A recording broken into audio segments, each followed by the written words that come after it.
How's it going, everybody? Welcome back to the channel. Today we continue on with phase 2 of What If Damon Was in the MCU. Last part we tackled the events of Thor the Dark World with some events of Eternals, and if you couldn't watch the last part because they had Eternal spoilers in there, then don't worry, it comes out on Disney Plus on January 12th. Hashtag not sponsored. So you can go and watch it there so you understand last episode. In this episode though, you don't gotta worry about spoilers or anything. Before we get into it, if you guys could like this video and subscribe, it would really help the channel out a lot as we head into the new year. And if we're able to hit 500 likes, then I'll make sure to keep this series going with another part. As always, huge shout out to all of my amazing patrons helping to keep this channel going, as without you guys, I wouldn't be able to do what I do. With all that out of the way, let's get right back into this series. I speed my way over to meet with Thor after I've finished my training with Makari. Thor and Jane are happy to see me again, and Jane is pretty impressed with how far I've come as a hero with my speed, as she remembers when I was just some homeless kid who could predict the future. I tell her that, yeah, things have changed a lot, and now I gotta train to make sure some lunatic with abilities like me doesn't kill us all. I tell Thor I trained with an ancient speedster to get faster. Though, I know I have latent abilities that involve lightning, since my powers technically come from a lightning bolt. If I can harness this power, I'll get a lot stronger, and who better to learn how to control thunder than from the god of thunder himself. Thor says that now that he's going to be sticking around on Earth, he has plenty of time to help me, and asks when can we begin. Now, Thor has to teach me all about harnessing lightning, and since I move so fast, lightning basically comes out anyway. I need to learn to channel that into energy and strikes. This training is a two-way one really, as I also helped Thor use lightning in the way he did in Ragnarok, so if he loses Mjolnir, he'll still be very powerful without it. Thor tries to shoot lightning at me, and since my training with Makari, I'm faster than lightning now, and can dodge. Though, the challenge is to try and warp his lightning around and use it for myself, which is easier said than done, and it takes a while for me to get the hang of the control of thunder. Sparring with Thor using his powers of his own helps a lot too, and while it's pretty hard to damage him, putting myself into an intense one-sided match can help me activate my powers faster, which it does to some degree. With a basic understanding of how to use lightning, I can eventually redirect the ones Thor throws right back at him, by coursing it through my body and sending it back a lot faster. I can generate the power in my hands as well, but only small sparks enough to almost shock somebody, not enough to accomplish what Rush Hour did with the Venom Blast. I'm almost getting the hang of it though, and me trying to get power like this helps. Thor gets it a lot faster too. He's normally always had his hammer to help him out with everything, but with him using his thunder a lot more to help train me, he's gotten a lot more adept at using it for himself too. While he may not be able to use it as well as he does in Ragnarok, he is getting there to some degree. Only reason he can't use it at all right now is since if he gave it his all, he'd definitely kill me, and he's not in for a life or death situation like he was in Ragnarok, so he can't utilize his power to the fullest. Yet. We're definitely both getting somewhere with this though, and things are getting a lot better in the training aspect. On a break day, I turn on the news with Karis and we see a high-speed chase involving the police going on in DC. I've always been interested in chases, but this one seems familiar, since all the cops are going after the guy driving away. Of course, we're in the events of the Winter Soldier at this point in time, so Fury is getting chased currently.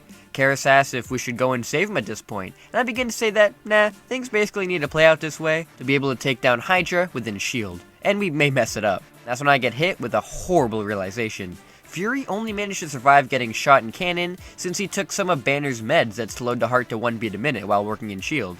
Though, Banner hasn't been on Earth for very long now, and since he's been getting along with the Hulk problem, that medication probably doesn't exist. And without that, if we don't do something, then Fury will die. I tell Karis that, never mind, we're gonna need to interfere, and open a portal to DC. Once in DC, I wait out in the shadows in Cap's apartment until Fury slumps into it. Once he shows up, I appear in front of him and hold up a phone with specific instructions. I know the room is bugged, so I make sure to just type it all into Notes app.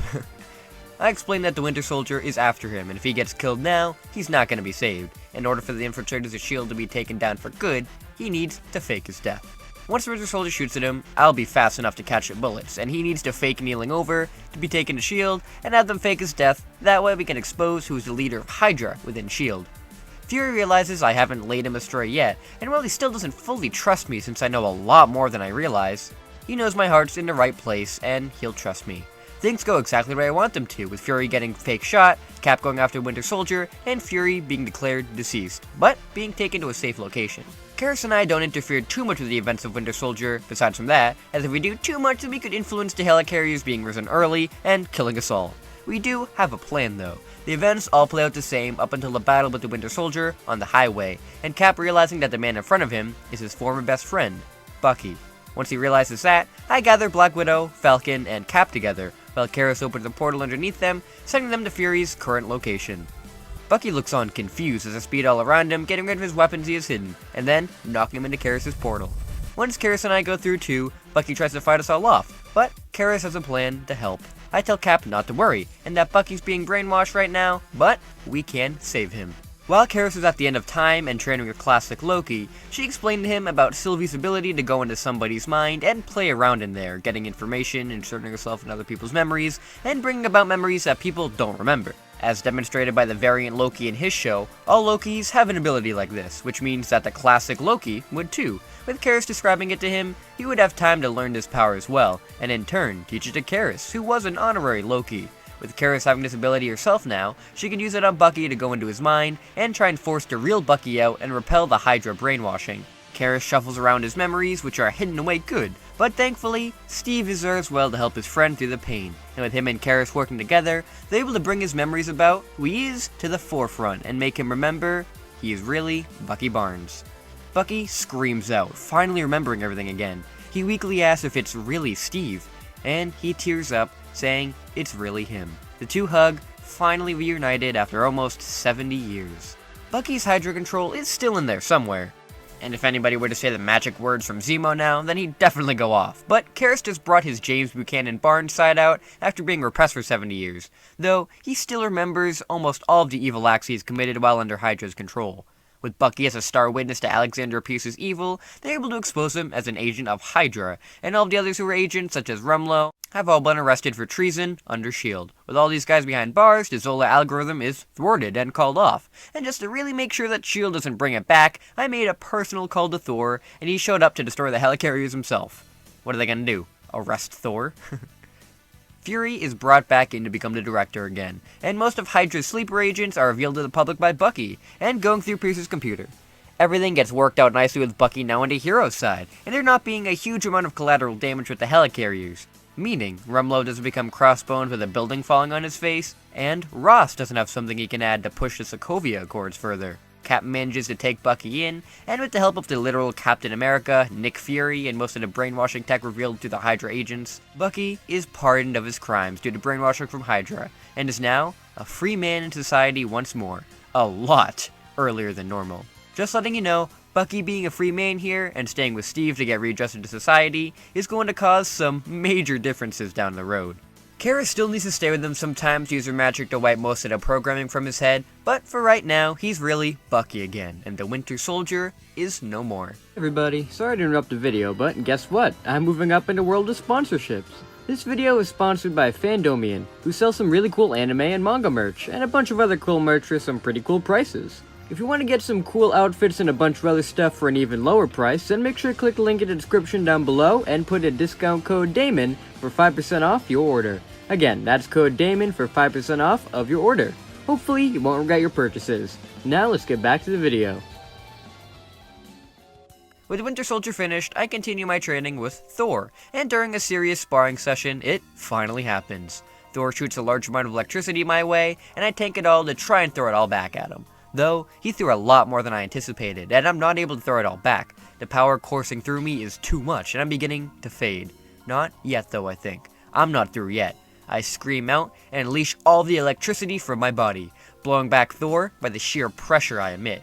He looks back and smiles. We've done it. I look back at myself and notice all of the energy surrounding me. My hair is standing up, electricity is all around me, and I'm glowing.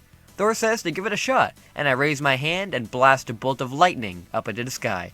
I smile and continue to shoot more from my hands all around. I jump up in excitement and begin to run around, using my lightning hands to propel myself even faster as well, making me a lot faster than before. I'm very happy. With this new power of mine, even somebody as fast as Rush Hour doesn't stand a chance.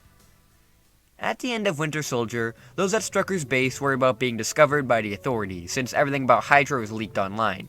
But Strucker tells them not to worry, as with Loki's scepter, they managed to create a force more powerful than even Captain America, the twins. However, as he goes to see them, he notices that their cells are empty. They're gone. Strucker immediately sounds the alarm to find the twins and return them here now, though they are long gone. On the outside, Wanda and Pietro are dropped to the ground in an icy forest. Wanda sits up and asks Pietro what he thinks he's doing running and bringing them all the way out here. Pietro says he didn't do anything and thought she did something to bring them here. A voice behind them says they're both wrong and that he brought them here.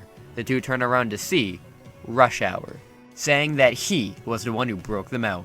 Wanda asks him who he is and what he wants with them. Rush Hour laughs, saying he doesn't want anything to do with her, and points to Pietro, saying that he wants to use him to get back at somebody else. And that's where we're going to be leaving things for right now. Hope you all enjoyed the changes in the events of the Winter Soldier, my new Thunder transformation, and Rush Hour creating Quicksilver for reasons unknown. If you liked it, make sure to like this video and subscribe, as again, if this video hits 500 likes, then I'll make sure to make another part. Thank you all so much for watching, and have a happy holidays. Until we meet again, guys. See you later.